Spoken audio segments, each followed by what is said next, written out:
Environmental enthusiasts are now calling on stakeholders, policymakers, and the private sector to push for sound waste management policies. Well, according to the group, which is involved in waste management, business, and advocacy, a little effort has been put in place to ensure the management of waste is realized. Our very own reporter Timothy Kipnusu with stories making headlines across the counties.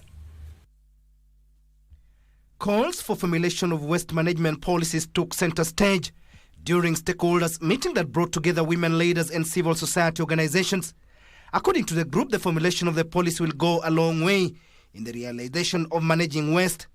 The Organization of African Youth Kenya calls on the stakeholders, policymakers, the private sectors to prioritize the needs of women in waste management. By addressing these challenges, we can create a more inclusive space. We also want to see how best we can synergize and actually be a solution to the solid waste management. In what aspect? In terms of awareness creation. I would call upon the county government of the different counties we are working in to collaborate with us. Nobody can do waste management alone.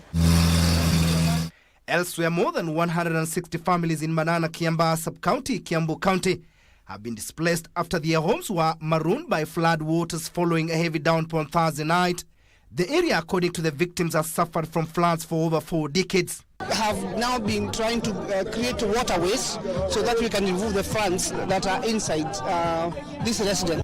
Tumechimbiwa mtaro na kufanya ni maji iweze kuendeza maji nzuri. We need an open culvert all the way from Banana down to the other end of the village.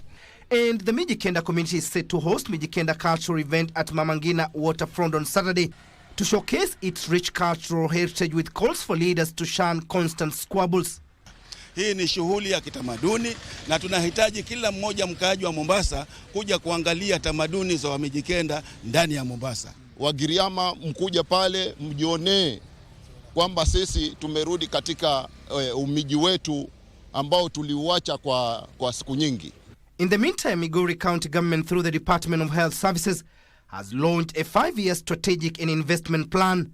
This comprehensive document outlines clear pathways for collaboration and revenue generation in the health sector, which is currently grappling with numerous challenges.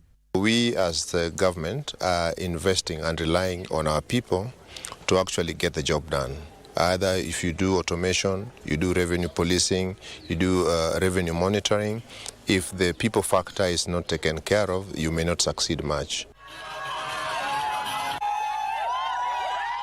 And traders at Mugonga Market Kenyenya Sub-County have rejected replacement of the facility's leadership, claiming it was ill-intended. Protesting against the move, the traders instead threatened to boycott payment of taxes to the county government unless it addressed their grievances.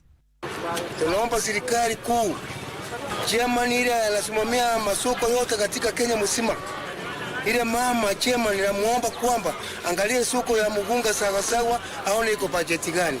Finally, the residents of Nyandwiri village in West Ugenya are a happy lot after a philanthropic organization offered to rehabilitate gullies that have hindered their mobility for years. Led by Mzee Juma Musumba, the residents were ecstatic when Odroad Sin Foundation sent a team to embark on the repair of a road that links Nyadwir village to the Nyadorera Ugunja road and install culverts to facilitate easy movement of goods and people. Bridge imekuwa na shida kubwa kabisa kwa sababu watoto hawawezi pita hapo kwenda shuleni, wamama hawawezi pita wakienda sokoni. Muda wowote kutokea sasa kazi hili litakuwa limeanza na watapata uwepesi. Baada ya siku 4-5 hili sehemu tutakuwa tumeitengeneza. Timothy Kipnusu for Easy Friday.